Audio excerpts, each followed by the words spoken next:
Hello everyone, I am UnsungNPC here with another class video for you on Pathfinder Kingmaker. Today we are going to be looking at the Paladin class. Paladin class is a very popular class in this game, especially for people who choose to optimize their builds. Paladin and Monk are both popular choices. Some people even think that the canon character for this game would be a lawful good paladin. I disagree, but here we are anyway. Alright, so the paladin. Okay?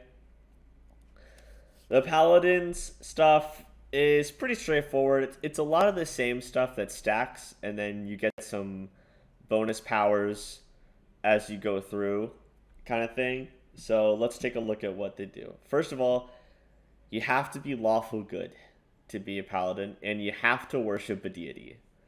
You have to do those two things. So if you're not the religious sort in these types of games, like myself, I'm not very much for it most of the time either. Although I am partial to the lawful evil deity Asmodeus myself. But if you're not into that and you're not into being lawful good, otherwise known as the monster killer alignment and the no mercy alignment, then here you are. Paladin, if you're not for either of those things, Paladin's not for you. If you're down to try those things out, stick around and let's see what the Paladin can do. So, obviously you have to select your deity, your Paladin proficiencies here, your alignment restriction, of course. So the first and main Paladin ability is the Smite Evil ability. So you can read the description here for more specifics on what exactly it can do. But basically, if you smite a creature that is evil, any type of evil, it does a swift action. You get to add your charisma bonus to attack rolls, your paladin level to damage rolls.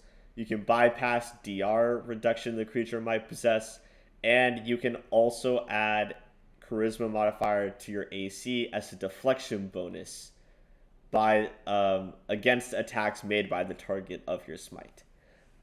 So the smite bonus increases are no, the smite bonus does not increase. It's that the you can smite up to 6 times per day by 19th level.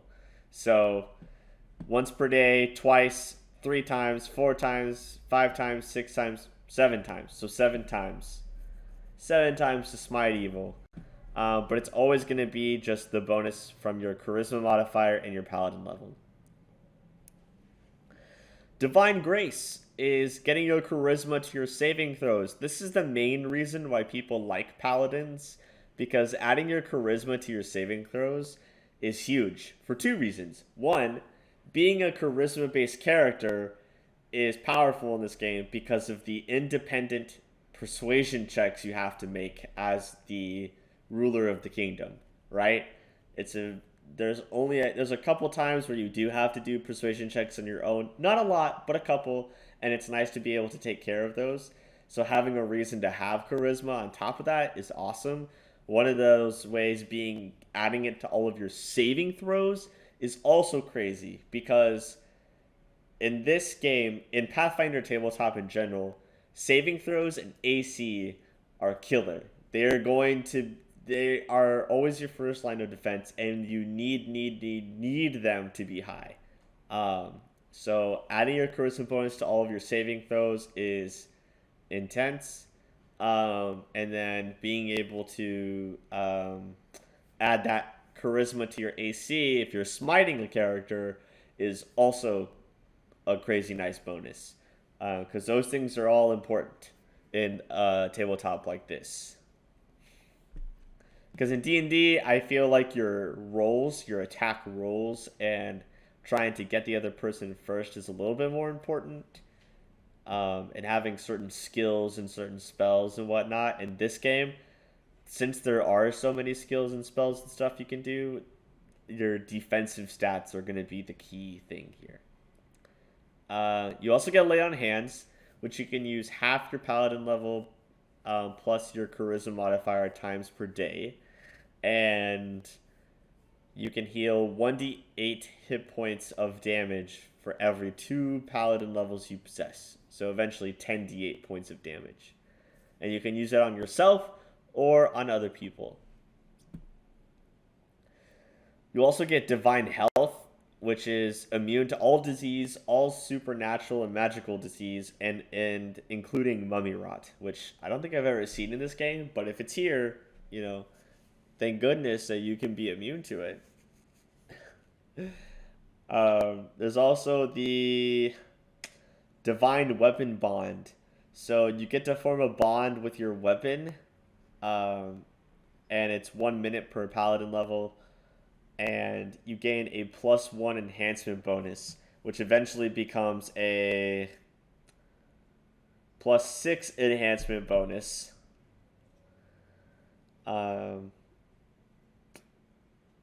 Alternatively, you can forego that bonus to add the following weapon properties: axiomatic, brilliant energy, defending, disruption, flaming burst, holy, keen, and speed. So you can add all of them up to however much enhancement bonus you have. So if you have +6, you can add 6 of them together, which is really cool. And you'll be able to eventually do this for 4 times per day, but at 5th level, you can only do it once per day. I actually really like this ability, and doing stuff with divine weapons is one of the reasons why I like War Priest so much. So if you're into that, but the lawful good serving all the lawful good stuff is not your mojo, check out War Priest when that video comes out, because that's gonna be War Priest is cool. I love War Priest. All right. You also get the Aura of Courage. The Aura of Courage is immune to fear, magical or otherwise, and then each ally within 10 feet gains a +4 morale bonus on saving throws against fear, which is awesome. Like, the Paladins have such good passive buffs. I hate that they're so, like, RP locked, basically, but the passive buffs you get from Paladins are insane, as you will see as we keep going. There's also Channel Positive Energy, not as much as Clerics. Don't ever rely on the Paladin to be your main healer, but if you have a group of, like, a few people that can kind of heal, Paladin being one of those, is a good call. Aura of Resolve. You're immune to charm and charm spell-like abilities and spells, and then everyone gets a +4 bonus against that as well, which is awesome. Mark of Justice. So you can spend 2 uses of your Smite Evil ability to grant the ability to Smite Evil to all allies for a minute. So if you do that, then everyone gets the bonuses from Smite Evil, which is actually pretty sick. Aura of Faith. Weapons are treated as good aligned for overcoming damage reduction, and any attack made against an enemy within 10 feet is treated as good aligned for the purposes of overcoming.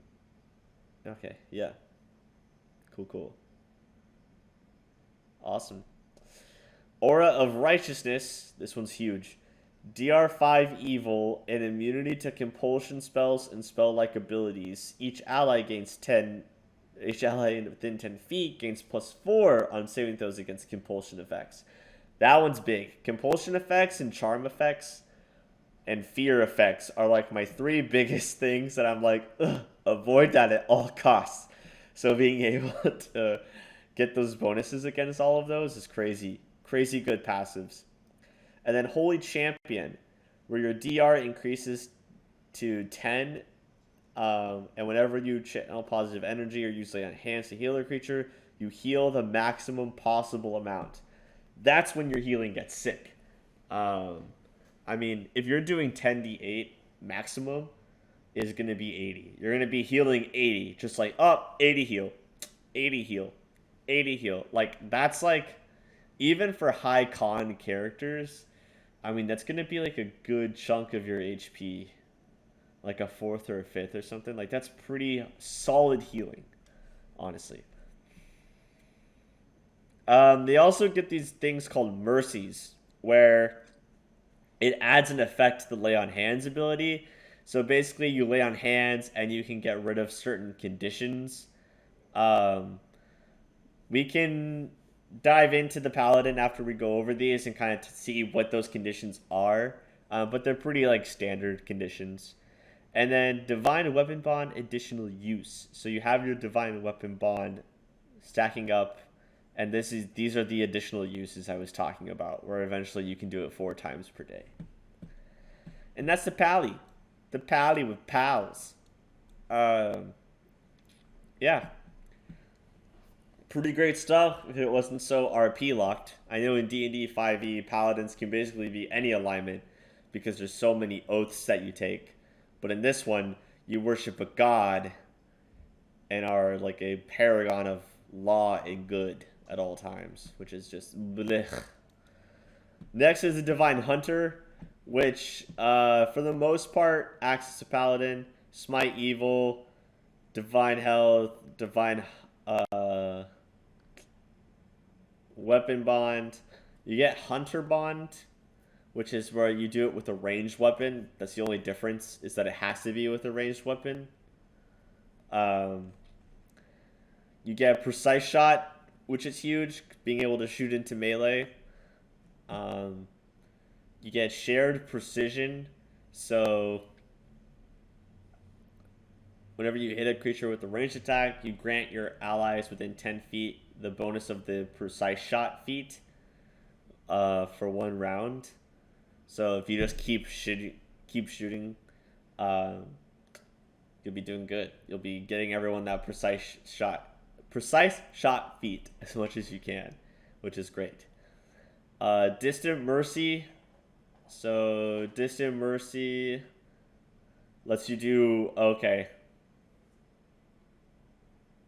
So you can use lay on hands at range, including the mercy things, instead of having to use it with someone next to you, which is pretty cool for a ranged character for sure.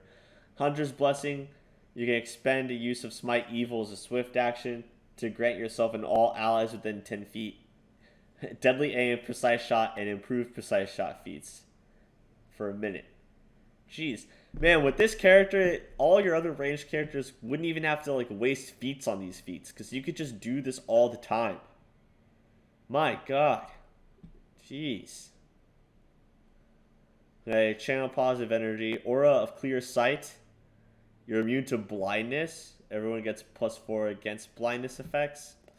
Blindness effects are not very common in the game. There's a couple points where they're more prominent, but for the game as a whole, they're not huge. So I get it for a ranged character, not the best bonus though. Righteous Hunter, you have good aligned attacks, of course. Aura of Righteousness, Holy Champion, yeah, everything else is pretty much the same. Just changing up the aura there. But man, these ranged passives, if you had like a heavy like ranged character team, that's intense. That's like everyone gets feats. Let's go. Like, man, you're just slinging them. I like that a lot, actually. I dig that one. Very cool. Hospitaler. This one is a paladin that focuses more on the healing rather than the combat. Although you still get all the same proficiencies. So the main difference between the paladin is that you lose a couple smites and trade for the aura of life. You're immune to death effects, which is huge. Death effects are huge in this game. Being immune to them is A+. You want it, grab it, thank you. Giving everyone a +4 on saving throws against death effects. That means you'll never have to use, what is it? There's like a spell that's like all about giving people bonuses against death effects. You'll never have to use it again. Fantastic, because everyone gets it. So that one's good. Everything else looks to be the same. Oh, a Hospitaler channels positive energy and can choose to deal damage to undead creatures. I think, can't everyone? Yeah. Yeah. Yeah, you can. Okay. So, I mean, it's a little bit of a trade-off. Death effects are nice. So, but so are the smites. I don't know. I guess you could take this if you felt like you didn't need that much smite evil or something. I don't know. I'm trying to see what that spell is. If it's in here. Death ward. Death ward. That's what it is. Death ward. Yeah. Don't need that now. Everyone has death ward. Whoop. Everyone got death ward. Let's go. Alright, this next one is Divine Guardian. It's literally a paladin for all intents and purposes, except you get extra things. Like, honestly, I don't see a reason not to take this instead of the paladin, because it's just a paladin with more stuff. It doesn't take away anything from being a paladin. So I'm like, I don't know why you wouldn't want this one. It's just a paladin with some added benefits. So you can pledge to protect a willing creature for the day, and then you get these bonus feats. Like, okay, so it's a paladin with like 3 free bonus feats. I don't know why you wouldn't just take Divine Guardian. Who even needs regular paladins at all when you can just do that? I don't know what the deal with that is. Why you wouldn't do it, but I would absolutely take this over regular paladin any day of the week. Any day of the week. Okay. The next 2 archetypes are from a mod called Call of the Wild. It's on the Nexus. If you want to check it out, or any other mods that I use, you can check them out in the description. I use like one that gives you a favored class bonus like the tabletop does. I have one that scales XP, so you can actually get to level 20 in this game and enjoy it. That's a huge mod. And another mod that makes some rules closer to the tabletop than the actual video game instead. So check those out. But here we go. The next one is the Irorin Paladin. So obviously you follow Irorin. And this is like an unarmed paladin. Like you're just like paladin. Alright? So instead of smite, you get a personal trial. You declare a target within line of sight as your personal trial, and you gain +1 insight bonus on attack rolls, damage rolls, your AC, saving throws, and all of that. That bonus increases to eventually +5 at 20th level. And you can use it how many times? At 4th level, and every 3 levels thereafter, you can use it an additional time per day. Okay. Yeah, so it stacks up as well. So 5 times +5 bonus kind of thing. Okay. Divine Grace, Divine Health. You get Divine Body, so it's just telling you that you get Divine Weapon Bond, but it has to be for your unarmed strikes. That's the only difference. Otherwise, it functions as Divine Weapon Bond. You do get improved unarmed strike as a bonus feat as well. Aura of Excellence. So you're immune to any effect that would force you to reroll a die against your will, or roll twice and take the lower result. Whenever an ally within 10 feet would roll a die against her will, she can roll twice and take the higher result. Whenever an ally within 10 feet would be forced to roll twice and take the lower result, you can instead roll 3 times and take the second lowest. So not quite the lowest. So that's a really nice passive. You also get key pool with your key strikes. So just like the monk, if you want to check out the monk video, key strike magic, cold iron silver, lawful, and adamantine. Your unarmed strikes become those, essentially. You still get mercy, Aura of Resolve, Aura of Faith, Righteousness, Holy Champion. You do get Aura of Perfection. Whenever yourself or any ally within 10 feet would re-roll a die and take the best result, you can roll an additional die and take the higher of the 3. So that's nice. And then additional use of Divine Weapon Bond. So yeah, this is like your unarmed monk paladin kind of thing, which I think is a cooler alternative to being a monk. But again, this and monk are both RP locked, which I I detest it. But if that's for you, then have a fun time. The next one is the Sacred Servant. Now, if you're going to be a lawful good cleric, and you're thinking, I would like to be able to actually fight things, this could be the class for you, because the Sacred Servant is like a Paladin Cleric combination. So you get a domain selection, which is cool. You still have your Smite Evil, Divine this, Divine that. You get Divine Bond to a holy symbol instead of a weapon. And you can gain +1 to your caster level, +1 to the DC, to have the damage of channel positive energy when you use harm undead, +1d8 to your channel positive energy, or restore 1 use of your lay on hands. And you can select a new one of these each time. So that's really nice.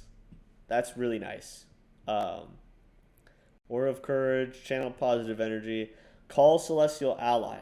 At 8th level, you can call a Bralani Azada for 1 minute per level. At 12th level, you can summon a Movonic Deva instead. And at 16th, you can summon a Gael Azada.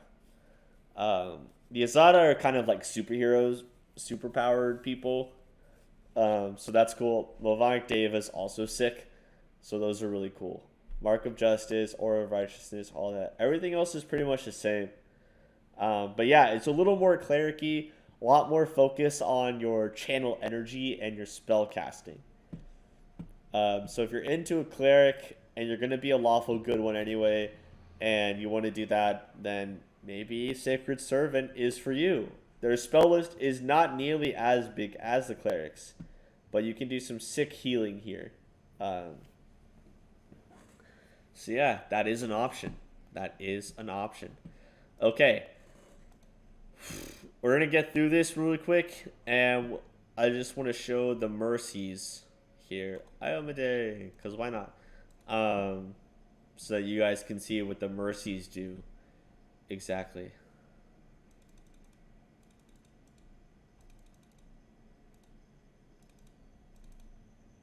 Okay. Well, no skills for you, Pally. Yeah, sure.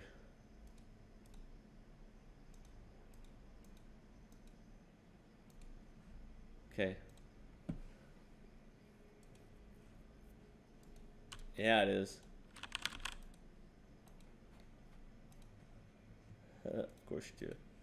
Okay.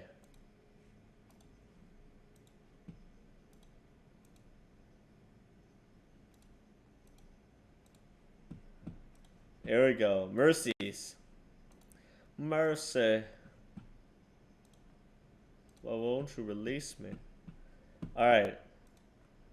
So, here you go.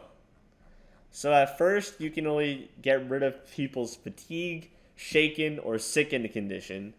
Fatigue is actually really nice. I wouldn't really care about shaken or sickened, but fatigued is great, especially if a barbarian are in your group. But eventually you get blinded, confused, cursed, that's nice, dazed, diseased, exhausted, frightened is really good. I like frightened a lot. Nauseated, paralyzed, also great, poisoned, staggered, and stunned, also awesome. Too bad none of them get rid of stuck. But yeah. So mercy just lets when you use lay on hands on someone, you'll be able to get rid of one of these. Essentially. And you'll be able to pick 6 of them throughout your journey. 6 of them. I would take fatigue, and then I don't know when the other ones come into play. I think there's some 6 level ones. I would take fatigued and not even mess with shaken or sickened, to be honest. That's my recommendation. And this is the Paladin. The No Mercy do-gooders. They are RP locked. I'm not the biggest fan of this class, but if you're down for it, I hope this video has helped you decide what kind of archetype you want to go for. If you want to get the mod, like I said, the mod links are in the description below. Whether you're new or a veteran player, welcome to my videos. And also, if you're new, welcome to the RPG world, CRPG world, Pathfinder world, whichever you're new to. It's a fantastic game. If you like tabletop, I suggest checking out the tabletop. Also, keep an eye out for Wrath of the Righteous coming out around the corner. Yeah, I'm UnsungNPC. I hope I was of help to you today, and I will catch you guys in the next one.